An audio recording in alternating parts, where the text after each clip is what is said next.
My name is Kiera Carr.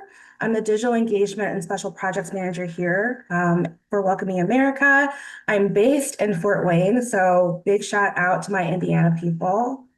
Um, I am so excited to share an hour with you to talk about Welcoming Week. I've organized local events here in Fort Wayne myself.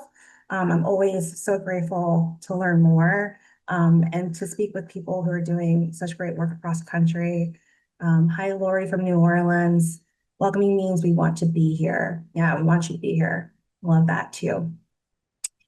So feel free to continue dropping in your names and where you're coming from and what welcoming means to you. We want to hear all your responses, but we do have a full schedule planned for the next hour. So I will be kicking this off with an overview of Welcoming Week and this year's theme. And then our senior content manager, Lindsay Mensch, will be giving us a tour of the 2025 toolkit.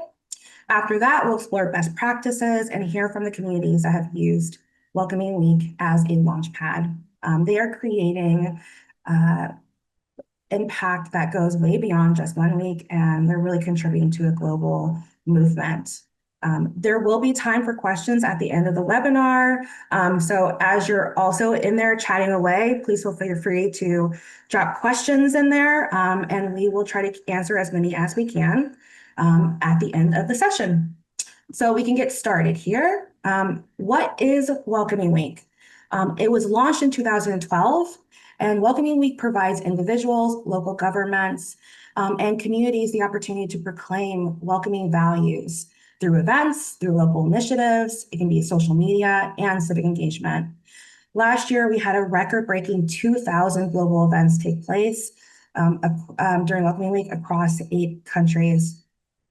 And Welcoming Week serves multiple purposes. It's a time to share local stories and successes. It serves as a space for neighbors to connect and build bridges. It turns welcoming into real everyday actions. And in line with this year's theme, it's an opportunity to share stories that push back against division and show what welcoming really means. So let's dig a little deeper into this. First, let's discuss how Welcoming Week supports a global narrative. This year's theme, Stories We Share, gives us the opportunity to say that welcoming is a core part of who we are and who we've always been. No matter how different our cultures are, we share traditions and stories, and we find those commonalities. We use our differences as multipliers to build thriving communities, not divisive communities. Also, Welcoming Week is an opportunity to highlight our community. One of my favorite things to do is to scroll through the Welcoming Week event map and see how a community across from my town is celebrating Welcoming Week. When it comes to creating more places that are welcoming, every community may have a different set of goals or priorities and challenges to get there. Welcoming Week is intentionally customizable for this reason. Communities should feel encouraged to host activities and events that help push forward your initiatives and your goals. Those actions will help cultivate awareness. Also, Welcoming Week serves as a moment to align the partners and stakeholders around a common goal. Now more than ever, it's important to think of how partnerships can support capacity, funding, and advancing initiatives beyond just your Welcoming Week events. Ultimately, a successful Welcoming Week amplifies the voices of migrant residents, and it builds a bridge to the community at large. Which brings us to this year's theme, Stories We Share. By sharing stories and building relationships, we deepen understanding, and through that understanding, we shape what comes next. This year's theme is a call to celebrate the power of storytelling by creating spaces where stories can be shared. Maybe that's around a campfire, at a dinner table, in a local meeting. Maybe it's an art exhibit for you, a library story time, or an award ceremony. Whatever the format, these moments help build connection and belonging.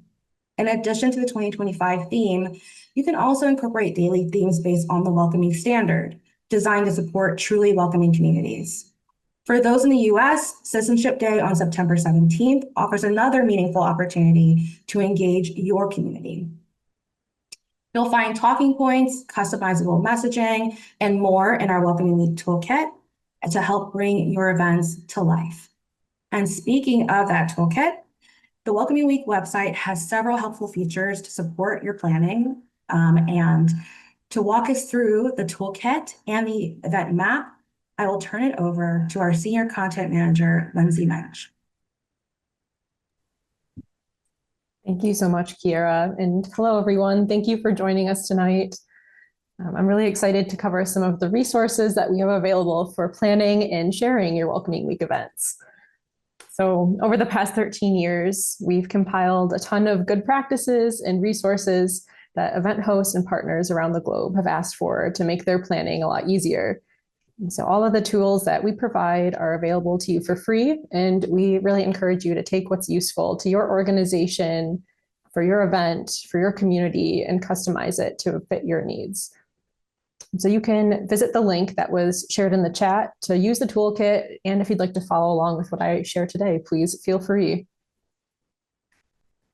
So when you visit welcomingweek.org to visit or to access the resources in our toolkit, you'll see a translate button there in the top right corner of your screen. Our website is available in English, French, German, Italian, and Spanish. So you're able to select your preferred language or switch between languages at any time using that feature. And you can do that both from a computer or from your mobile phone. At the top of the toolkit page, you'll find some general information about Welcoming Week and the 2025 theme, like Kiera just shared. There's several additional toolkits also for folks who are hosting events in Australia, Canada, and New Zealand. Our partners in those countries have created those for your use. And additionally, to help you navigate conversations and outreach to stakeholders in your community, we have shared some core talking points and frequently asked questions near the top that you can adapt for all of your messaging needs. But as you scroll further down the toolkit page, you'll come across these 3 sections that you see here, and they are designed to help you plan your events and promote them to your community. Under the first section, which is communication tools, you can find a suggested communications timeline for promoting your event. And that tool shares many of the milestones that take place before, during, and after Welcoming Week in September. That tool is a fully customizable spreadsheet, so you can edit the dates and any of the communications activities that are relevant to you that you'd like to plan for your community. Also in this section of the toolkit, there are social media tips that you can use to engage people online, even if they can't make it to your event in person. So we have the hashtag Welcoming Week 2025, and we'd love you to use it so we can see all of the amazing activities you have planned. And that'll also help amplify your work to the largest audience possible. And we also would love if you could tag Welcoming America in any of your posts. Our social media handles are at the top of our website, and we'd love to reshare what's happening to you locally.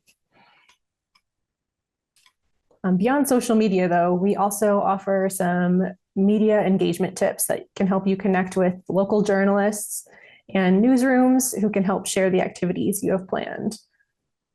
As a starting point for that, there's a media or a press release template, available for you to use. And finally, there are some email templates that you can customize for your specific events and audiences. Underneath the section titled Logos and Visual Assets, you can find the Welcoming Week logo in English, French, German, Italian, and Spanish. We welcome you to use the logo on your event materials. We just ask that you read our brand guidelines so you can make sure that the logo is used consistently and helps us spread the message of Welcoming Week with maximum impact. In this section, you can also find customizable and printable signs that say "I'm a welcomer," which you can see here on the screen. These are available in 13 languages as of now. But there's also a blank template that you can use to add the message in any language of your choosing. And as you can see from the photos, these signs are really great and easy props for photos during your events or for any social media activations you have planned. So we love seeing them in use and encourage you to make use of them. We also have a large number of social media templates that you can personalize for your community and your event. All of these incorporate the 2025 theme, and they're customizable through a tool called Canva. We've included an example on this slide so you can kind of see what it looks like. But each of the templates is available in different sizes for different social media platforms. And they're also available in the 5 different languages I mentioned earlier. One of our new additions in 2025 is a section that has even more graphics and templates that you can use beyond social media. So one of those is a flyer template that you can use to add all of your event details, along with email banners that you can use in your communications to help spread the word. We're also offering some brand new templates for printable materials this year. That includes stickers and buttons, some large banners that could be hung up or used at a booth or held during parades. And there's also some really cool yard sign templates that you could put up in your front yard or in your window to help encourage others to share their story and show that you support welcoming. And last but not least, the final section of the toolkit has a ton of event planning resources with one really great new tool that we've just added. At the start of the section, the event planning guide outlines 5 critical steps to plan your event, from listening to your community all the way through to creating engagement well after Welcoming Week is over.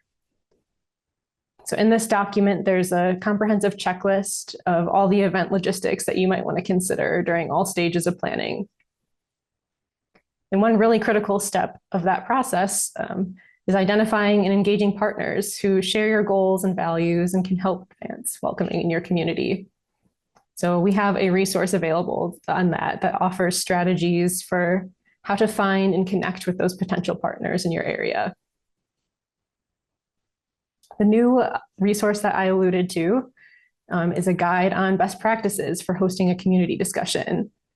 Because we know that in a year like 2025, where belonging feels really threatened and division is at an all-time high, we wanted to make it easier for you to host inclusive, engaging, and productive discussions that reach a number of people across your community, including those who might be skeptical of the work you're doing, but also those who are really already strong supporters of welcoming work. Another question that we often get asked is, what are some examples of events that I can learn from and be inspired by? So to answer that, we have 4 case studies from across the globe that dive into different event goals, logistics of how people got things done, and the results of those events and why they were successful. We included also some different examples of events hosted by different organization types. So whether you're a nonprofit or a community foundation, there's examples that can help you get inspired for your own event. We also have an impact tracker in the toolkit to help you keep track of event data. So we really recommend that you monitor your event's performance, because that can help attract partners and sponsors for future events, and also determine what kinds of resources you need in the future to sustain your welcoming efforts. And finally, if you are a government staffer or work really closely with your state or local government, we'd encourage you to consider issuing a Welcoming Week proclamation or resolution. We have a template that's available in the last section of the toolkit. And if you're wanting to take a strong stance and stand up for welcoming, this is a really great way to formalize your community's commitment to welcoming values. Last year, we had about 50 communities that we know of that issued resolutions. And a lot of them, and a lot of places that we've seen in past years, have actually hosted events or community gatherings around those proclamations to bring people together around what values they share. So that's my overview of the 2025 toolkit. The last piece that I'm going to cover on the Welcoming Week website is the events page. Here you can put your events on our global map of Welcoming Week activities. At the top of the page, you'll find 2 buttons to add an event. One is to add one single event, or another to add 5 or more events at once. With either option, you'll be able to submit your event name your host information, your contact information, and other specific details so people know when and how to attend. As a consideration for safety this year, we also are offering the option to add your event to our total count. So we'll make sure that you're counted and can show the impact of Welcoming Week, but those details won't appear on the public map. But if you do choose to add your events to the map, they'll show up there on that webpage and on the event listing at the bottom. And within the map itself, you'll be able to scroll, zoom in and out, and see all the different places that are hosting events. Last year, we had over 840 events out of the 2,000 total that were added to our website. And we were just so excited to see all of the events that were reaching all corners of the world. So we really encourage you to make use of that because it helps us amplify your event within your own community, but of course to others in your area and inspire people who are also doing this work across the globe. But as you're using the site to access the toolkit and explore events, please feel free to reach out to us at Welcoming America anytime. We're happy to help with any questions or issues you're encountering. So our email is communications@welcomingamerica.org. I'll share that in the chat too. But yeah, we really appreciate you tuning in. And I think that's all I had to cover. So I'll pass it back over to you, Kiera. Thank you, Lindsay. I encourage you all to explore the toolkit following the webinar. I see one question here. To incorporate the Welcoming Week logo into our designs and keep our brands consistent. So yes, with those templates, they already have the Welcoming Week logo included. There's also graphics in in different languages as well. So depending on what language you need, you should be able to find at least one in French, German, Italian, and Spanish, as well as with English for your graphic needs in that toolkit. Moving forward with best practices, really we want to make sure that we talk about the strengths of Welcoming Week. And one of those strengths is that it's customizable. It's designed for you to make it your own. Success will look different from one community to another, but I will share some examples of the creative approaches that have led to meaningful local impact for others. So the first way is to bring the theme to life. How can we embed this year's theme into our planning? Remember, your stories build understanding and empathy. So any space that encourages conversation and story sharing is a great place to start. This year's toolkit includes helpful tips for those community discussions, and that should also foster a respectful dialogue. And remember, differences should be a multiplier, not a divider. One example that I'd like to share with you is El Paso, Texas. Next slide, please. So El Paso, they have their Border Servant Corps hosted a migrant diaries exhibit where they shared diaries and photos from local asylum seekers who want to tell their own story and their own journeys. That same week, El Paso County also hosted an open mic community forum where residents could read stories and perform music. They also hosted story times as well. So here's some great examples of just hosting spaces where people can then fill it with their own stories. I also want to talk about engaging at different levels. It's important to think of how you and your partners can engage in different ways. We understand that some communities may need to take a different approach this year, and that's okay. We encourage you to think beyond just the traditional in-person events. The toolkit includes ready-to-use visual assets to help you launch your digital campaign. You might also consider hosting an invitation-only gathering. These types of private events can still be added to the Welcoming Week event map. Just mark them as private to ensure that we can count them in the collective impact that we have.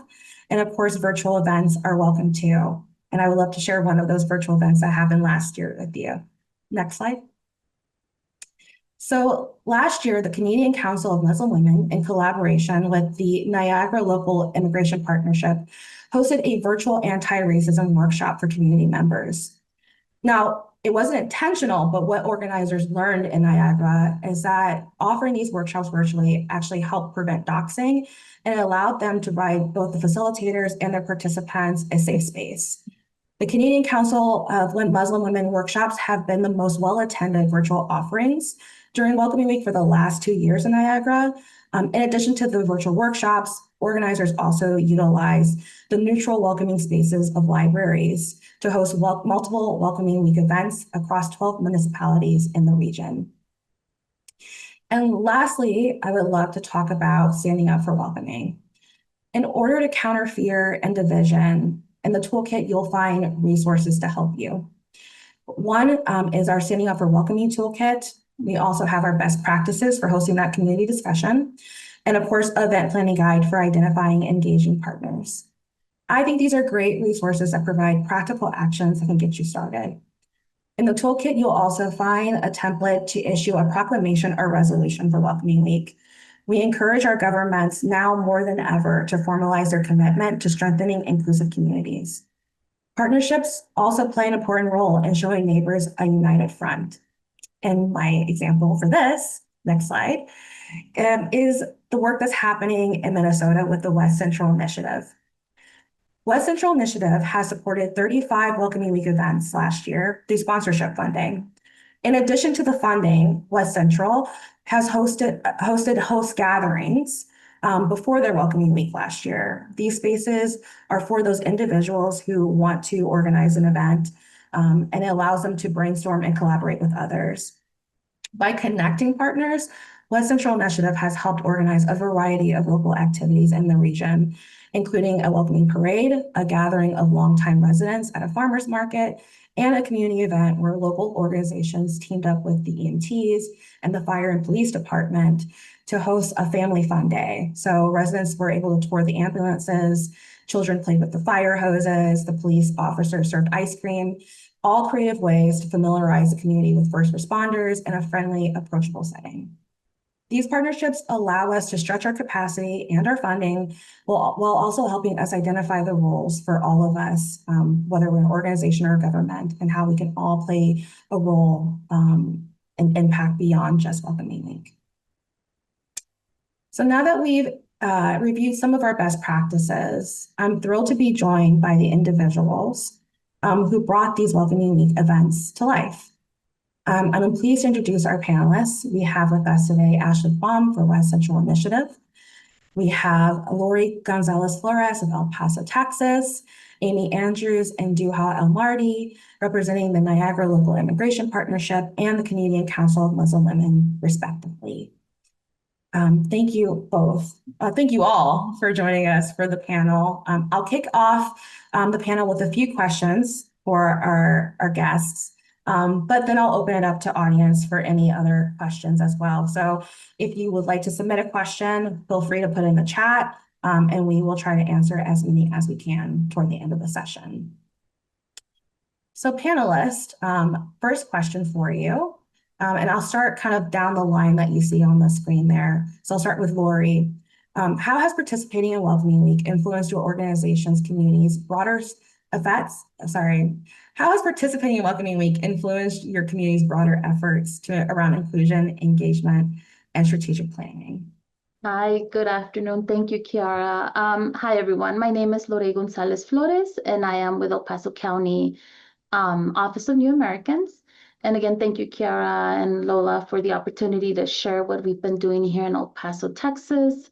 It's truly an honor to showcase how local government can play a meaningful role in creating welcoming and inclusive communities. So I'm joining you again from El Paso County Office of New Americans.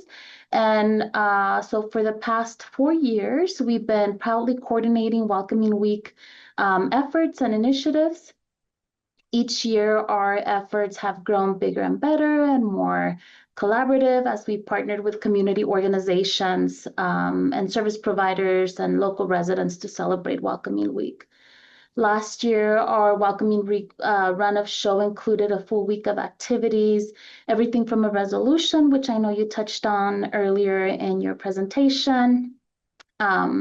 We had an art show, we had a health fair, we hosted anti-bullying presentations. Our partners from Border Network for Human Rights hosted a documentary screening. You also touched on the Border Servant Corps exhibit, showcasing individuals' migration story. But I guess I'll stop there just to kind of give an overview of what El Paso County had worked on. But again, thank you for having us here. Thank you, Lori. Amy, would you like to talk about what's happening in the Niagara region? Yes, thank you. Thanks for having me as well. It's an honor to be here. I really appreciate Kiera and the Welcoming America team for the invitation. As she said, my name is Amy Andrews, and I am the Program and Quality Improvement Coordinator at Niagara Region. And I also work for the Niagara Local Immigration Partnership. Just to give you a bit of context, Niagara Region is comprised of 12 local municipalities, and we're in Southern Ontario, Canada. To give you a bit of more information about the Local Immigration Partnership, it's a federally funded body through which Immigration, Refugees, and Citizenship Canada supports the development of community-based partnerships to address the needs of immigrants and newcomers to Canada. And there are approximately 80 local immigration partnerships across Canada. The main objective of the LIPS is to engage a wide variety of stakeholders in a focused strategic planning process to strengthen welcoming communities for immigrants and newcomers, which promotes their success in Canada. So I would say that before and after the pandemic, our organization was working towards efforts around inclusion, engagement, strategic planning. We didn't know about Welcoming Week and Welcoming America at that time. And so in 2021, yes, we were introduced to and encouraged to participate in Welcoming Week. And so this will be our 5th year to participate. It's gotten bigger, better every year. It's a slow process because it's a lot about, for us, getting the word out there about Welcoming Week. So again, I think our organization was involved in kind of those efforts, but joining the Welcoming America and the Welcoming Week initiative has allowed us to bring that down to more of a local, personal level to make impact. So last year, we had some great events. We had a global candy event, which was amazing. People loved it because everybody likes to eat, right? And we had a film screening. We did Peace by Chocolate in 2024. It was a film screening. It was a great film. We partner with our library. They're really one of our champions and welcoming ambassadors in our community. So we did a Francophone event. So we had our whole event was in French for our Francophone community. So we're really hoping this year with stories we share, like it's perfect for our libraries. And so we had a meeting yesterday with our library partners, and we couldn't hardly stand ourselves. We were so excited about planning and what are we going to do different this year and what are we going to do again. And so again, I can't say enough about Welcoming Week, but I'll stop right there for now and let somebody else speak. But thanks again for having me. Thank you so much, Amy. And Duha, I'm going to come back to you in just a second. But Ashley, I would love to hear your thoughts as well on how it's contributed to the broader efforts for inclusion and engagement in your region. Sure. So I work at West Central Initiative, which is in Minnesota, and we cover 82 municipalities in the west central part of Minnesota. And this is our 4th year celebrating Welcoming Week. And we are a community foundation and regional development organization. So we partner a lot with other nonprofits, the business community, and citizens, municipalities as well. So last year we had 35 celebrations in our region, and we act as a sponsor but also a supporter. So we collect applications for folks who are interested in hosting an event, and then we provide, like Kiera said earlier, kind of like a little pre-gathering to get people connected and thinking about Welcoming Week together and make connections with each other. Because especially, I think one of the most important things I left out is we're rural, so we can feel really isolated and disconnected from each other in such small communities, but having that opportunity to bring everybody together And it resulted in 35 wonderful events last year. So we're excited to do something similar again this year. And we also act as that supporter and resource for any of the hosts that need any help in whatever form that comes. And we also love partnering with our libraries. They're a very great space and provide a safe space for many people. Fabulous. Thank you, Ashley. So I'm going to go into our second question, which is about evolving and adapting to what we're seeing happening in our communities. And I really want to bring this up because I also see a question in the chat about implementing Welcoming Week in a community where it's 100% online. And we're really lucky to have Duha with us today, who hosts a lot of virtual webinars for the Muslim Council of Women. So I'm hoping, Duha, if you could kind of kick us off talking about first, what are some good tips for someone who might want to host an online event or a webinar for their communities? And then I will follow up with another question for our panelists regarding evolution and adaptation. So Duha, can you kick us off? Yeah, sure. Thank you so much for the invitation, Kira and team at Welcoming America. And I'm very happy to be alongside you all and also along with Amy from the local immigration partnership, who's been a really wonderful partner for us at the Canadian Council of Muslim Women for a few years now. We've been, doing workshops together. Which were a part of Welcoming Week as well over the past couple of years. And so our digital anti-racism education program, which is the program that was a part of Welcoming Week with the Niagara Local Immigration Partnership, started a few years ago. And it's a program that started as a response to a growing wave of Islamophobia in Canada, as well as racism in general. And particularly with the Quebec City mosque attack that happened in 2017, which took away lives of 6 Muslim men. There were several people who were injured out of this incident. And, we're now 8 years from that incident. And unfortunately, Islamophobia in Canada has really increased even higher over the past couple of years. And so for us at the Canadian Council of Muslim Women, we are a gender-based feminist organization. So sometimes some of our work does come with attention that is not always positive. And we also provide education and advocacy on anti-racism, anti-oppression, anti-Islamophobia, and countering digital hate. So because of that, and those are things that our communities as well face on a daily basis, right?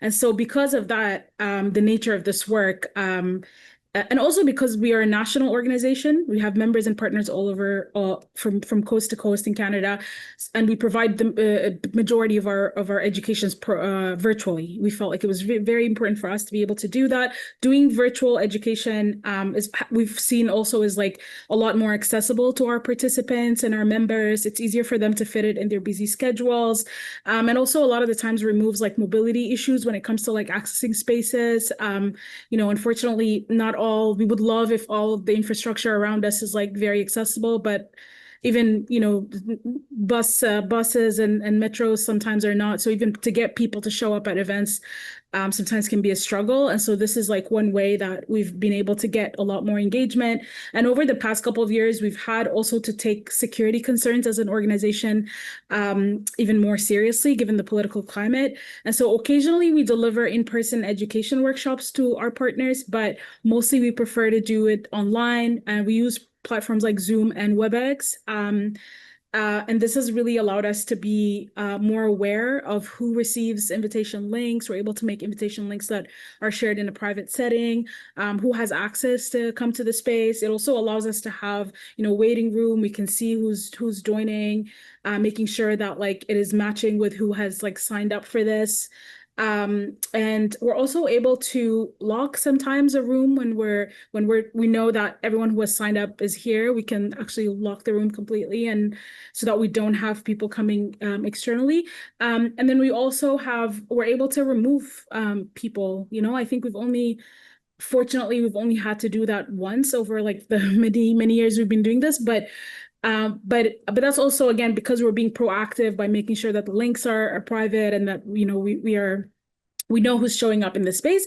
And we also start our sessions usually with collective agreements. So reminding our participants to be mindful of their interactions in the space, but also creating an environment where people feel free to ask questions and share reflections in a way that is helpful for them. So sometimes it's maybe better to have people be able to message the facilitators directly to ask a question, for example.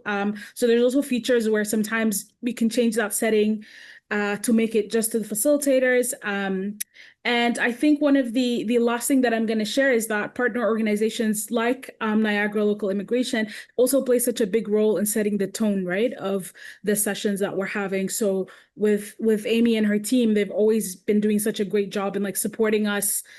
For myself as a facilitator coming into a space, supporting us, making sure that all of our needs when it comes to like, the space are met and all of our questions are met. And also by starting a session in a way that like invites participants to sort of embrace curiosity, empathy, care. So I think it's really kind of like a teamwork that happens, and I think a lot of planning at the beginning just to make sure that the space is ready. Thank you so much.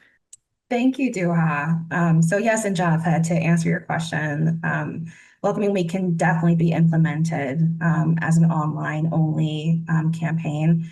Duha just gave us some great tips, but also the toolkit has a lot of graphics, things that you might need as well.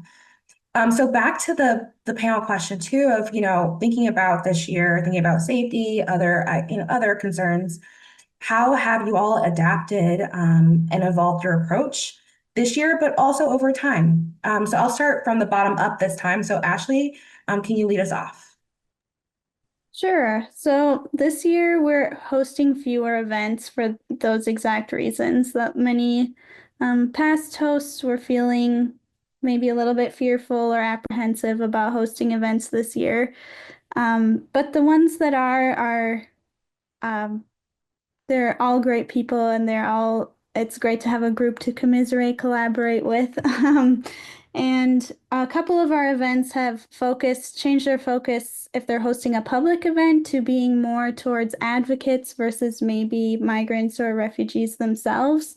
Just for example, the Fergus Falls Library is hosting Create Your Welcoming Credo. So it's for individuals who want to create their own, almost their own welcoming initiative for themselves on how they plan to be a welcoming person and create a welcoming community. And I think that many of our communities are unfortunately still a little bit scared, but I think that the private invitation and a little bit of a shift of focus of audience is what most of our hosts are going with this year. I like the shift. How about you, Amy?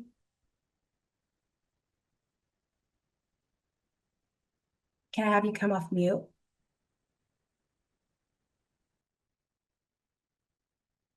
Sorry. No, you're okay. After all these years, you'd think we'd have it down pat. We've evolved our Welcoming Week events and in mind with the climate this year to be more welcoming to everyone. So we're not like specifically holding an event for international students or migrant farm workers. So we're including everyone. So old comers alike, with newcomers. So we're trying to kind of keep it more community based as opposed to possibly putting people at risk in a situation where there's some anti-immigrant sentiment. So we've also evolved our Welcoming Week events by utilizing it's called a Measuring Welcoming Communities Toolkit. And we use this toolkit to support the groundwork in understanding a community and planning how to shape it to become more welcoming. So there are 19 characteristics of a welcoming community that we use to try to create a complete profile of what our community is and can offer. So during Welcoming Week, Niagara Lip uses the the Welcoming Communities Toolkit and the Measuring Welcoming Communities Toolkit to increase Niagara's welcomability, not just during Welcoming Week, but all year round. We also created a Welcoming Communities survey that we use at certain events to where people can provide their feedback on the event itself, as well as comment on the welcoming community characteristics. So we are getting some data from some of our events that really show impact and outcomes, and that's really important. So we're continuing to do that moving forward, and we're going to be collecting some data on more of our welcoming events. Awesome. How about you, Lori? Hi, everyone. Okay, so let me tell you, the first year we hosted Welcoming Week events, our office led all the initiatives and activities, and quickly I learned that's not that's not going to work. I was tired by the end of the week, but we definitely had a lot of fun. We had our partners showing up to support the events and activities, but we shifted gears. Last year, we decided we were going to have a kickoff call where we invited our partners to come out. Okay, partners, come to this kickoff call. Let us know what you want to do to contribute to Welcoming Week festivities. And so basically, as of last year and then this year, we have taken on again a role where we are helping to build capacity. We're providing technical support. So, and we're also we've helped and we will be helping our partners with promoting some of their events. But I mean, in hearing you all, I have to be honest, I hadn't thought about, shifting gears, especially this year. I will be having a kickoff call part 2 this Thursday, so I will definitely be having a conversation with them about should we be considering having more of an online presence this year. Yeah, that's just some of the changes we've been through. But again, I appreciate some of the comments that my partners here on this call have made about more of that online presence. But I'll propose it to the rest of the group here in El Paso, and we'll go from there. I love the kickoff call idea too. It sounds like the host gatherings that Ashley is doing too in Minnesota, of just bringing everyone together and really kind of aligning goals and objectives, which I think is most important, and kind of aligning everyone the right way. Okay, so then our third question will be, how will you intentionally apply the theme Stories We Share to your planning and your messaging this year? And I'll start with Amy this time and go in the center.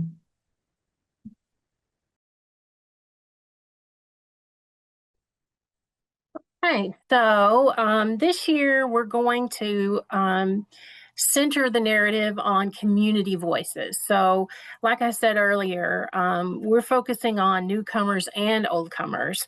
So we're going to be planning events that create spaces for people to share their journey, their cultures, their traditions, that sort of thing. We're working on a social media plan and promotion that will reflect shared experiences while celebrating differences.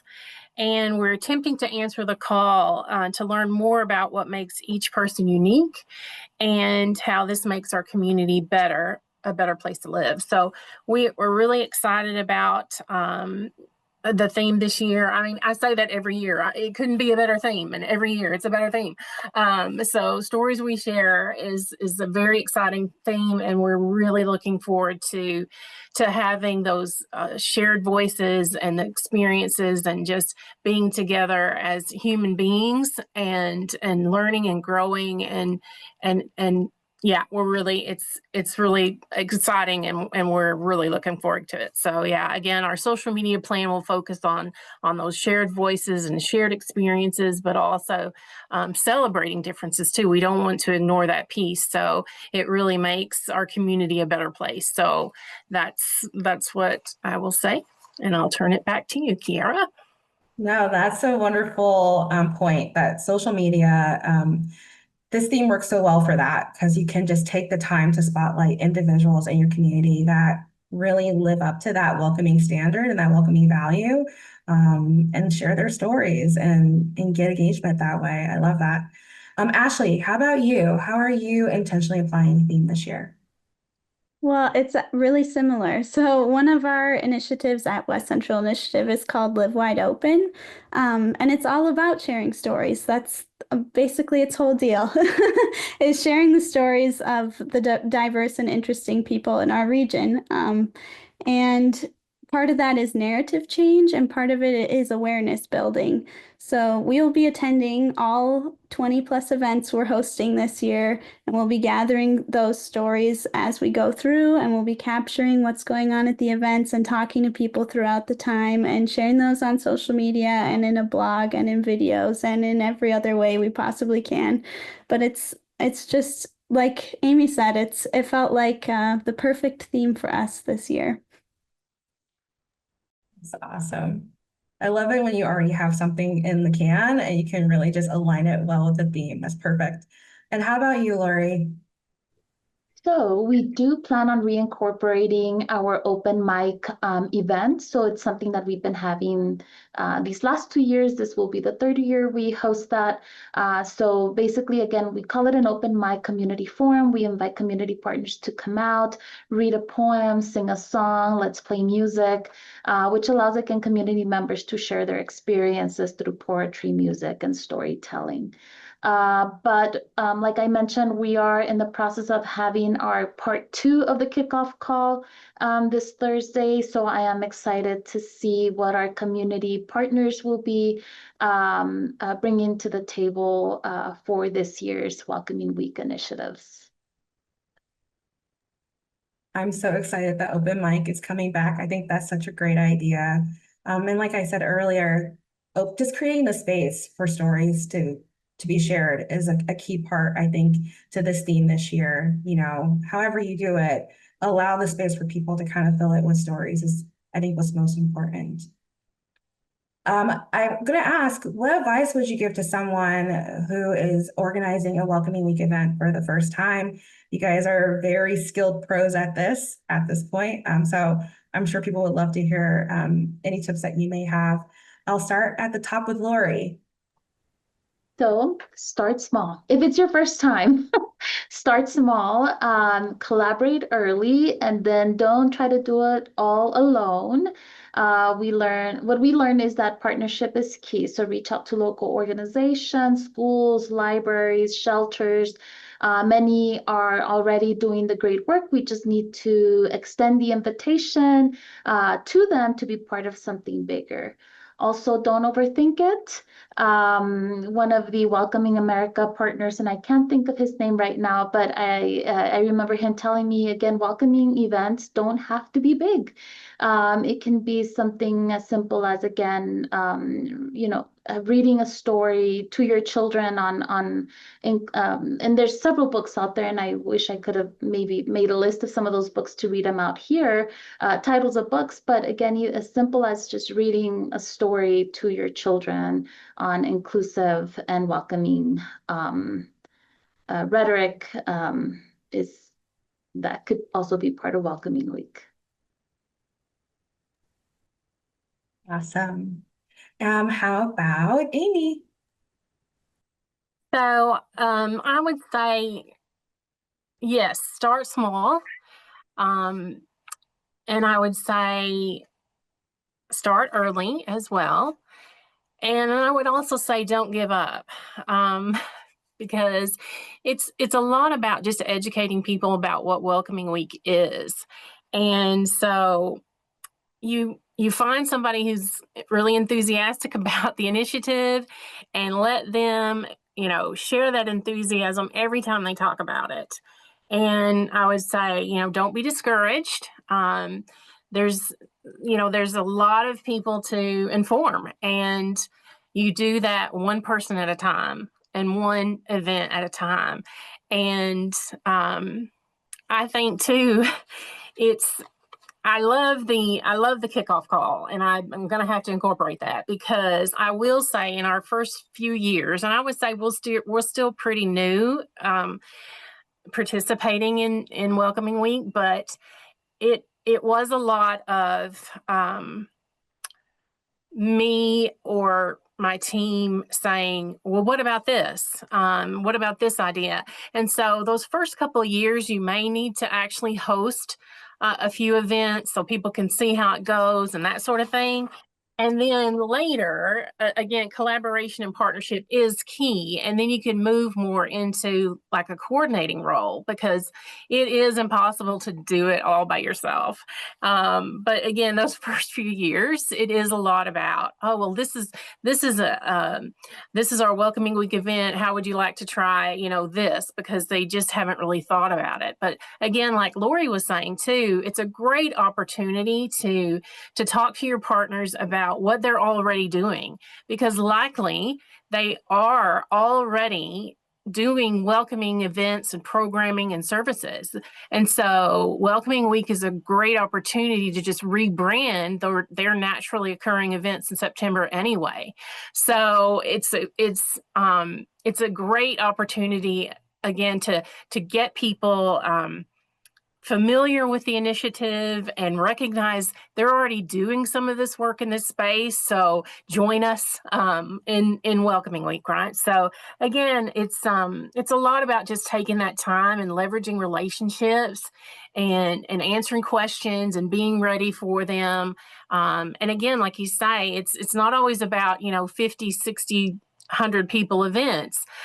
We've had some events with as few as 10 people and still was considered a success. So yeah, just go for it though, right?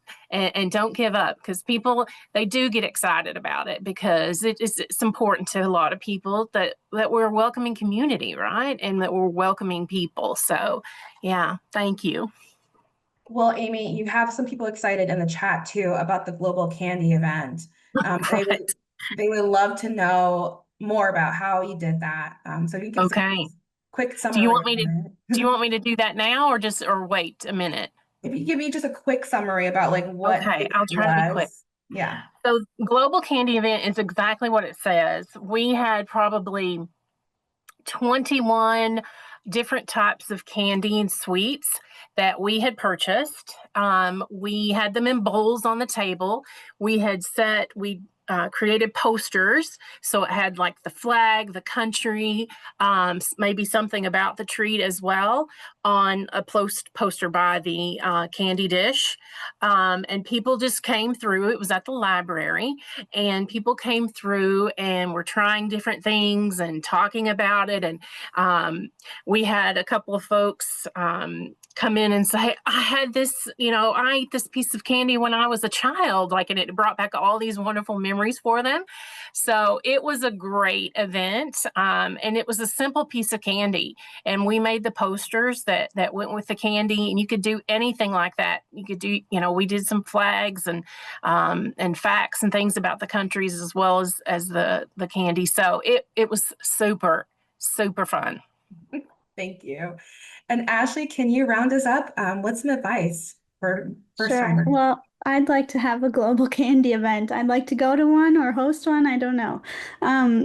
But I think I'm just going to echo what everybody else said, because our first couple of years of Welcoming Week, we offered sponsorships, but we didn't encourage collaboration. So we got a lot of applications that were small events or events close together that were trying to achieve the same goal.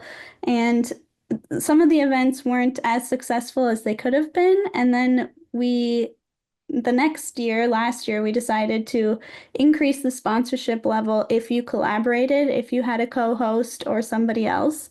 And that really just made the event so much more successful, because it was bringing together different communities. Maybe people were partnering with groups that they really almost have nothing in common with, and they were bringing together completely new groups of people and different skill sets and so much energy. So I would say collaborate, which I think you've heard many times. And then also it takes a while to get traction. So if this is your first year and you have 10 people show up and you were hoping for 30, don't worry, people will learn what Welcoming Week is. And maybe next year you'll have 50 when you're hoping for 30.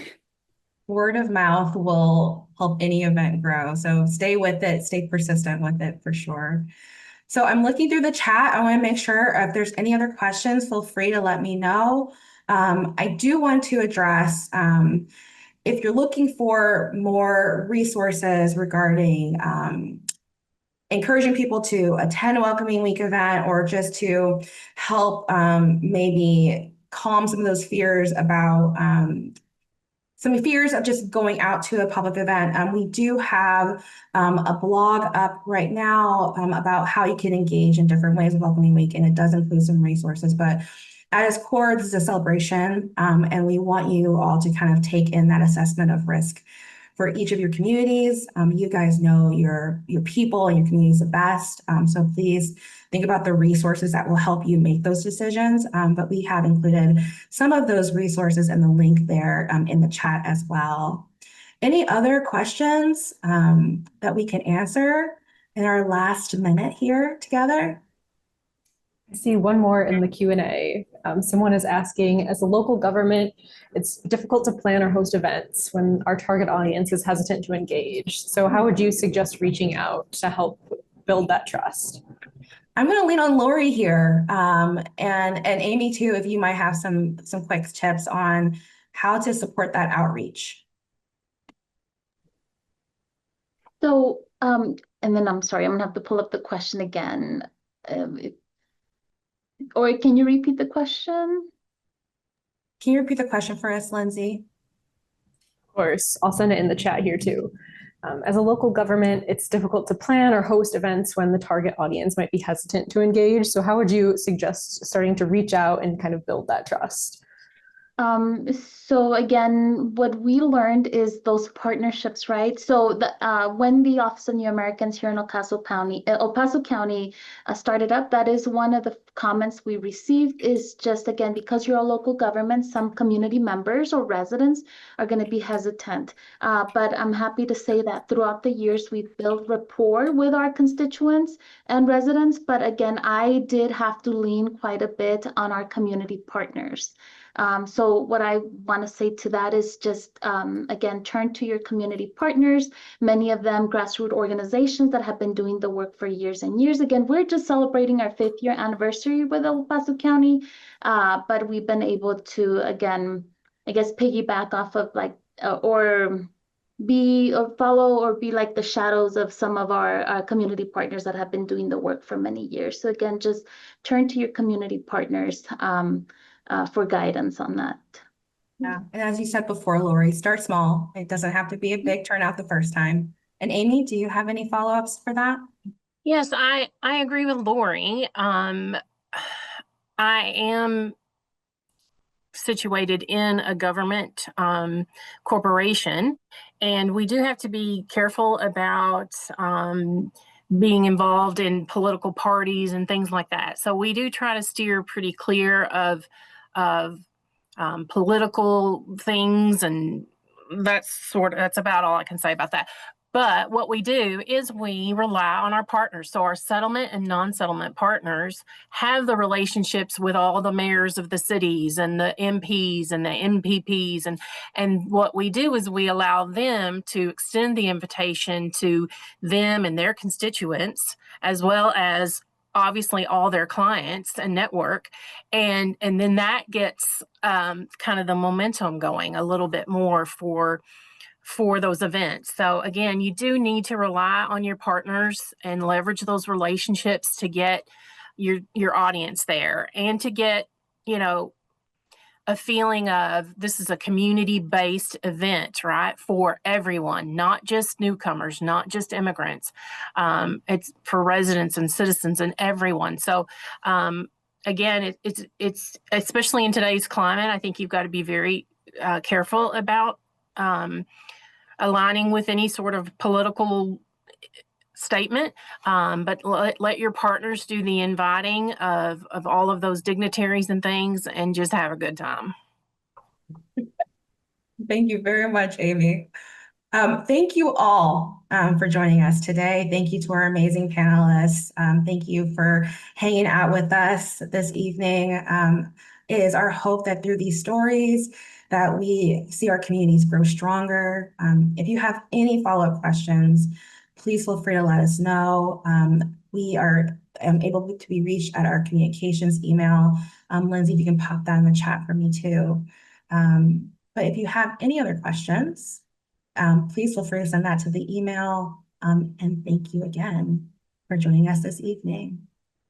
Good night.